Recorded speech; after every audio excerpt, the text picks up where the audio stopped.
আসসালামু আলাইকুম সবাই। আজকে ইসা মাছের মালাইকারি রেসিপি লইছি। ফার্স্টে ইসা মাছটা কাটটা ধুয়ে লইছি সুন্দর করে। দেওয়ার পরে কী বস্তু লাগবে আমি সব রেডি করে লইছি।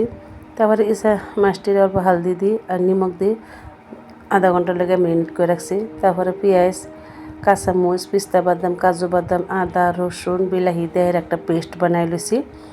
তারপরে লড়ার তেল গরম করে ইসা মাছটা সুন্দর করে বাচ্চা লইতেছি এক সাইডে। ভাজা পরে আমার ইসা মাছটাও ভাজা হয়ে গেছে।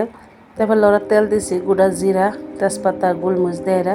তারপরে পেঁয়াজ দিছি, পেঁয়াজ দিয়ে ভালো করে পেঁয়াজটা লাল করে বাচ্চা পেস্টটা ডাইলে দিছি। পেস্টটা ডালা দেওয়ার পর 10 মিনিট ভালো করে পেস্টটা বাচ্চা লইরা হেন হালদি গুঁড়া, মরিচ গুঁড়া, জিরা গুঁড়া, নিমখ দেয়রা সুন্দর করে কষাই লইতেছি মশলাটা ভালো করে। মশলাটা কষানি হয়ে গেছে আমার পরে অল্প টক দই দিয়ে দিছি হেন।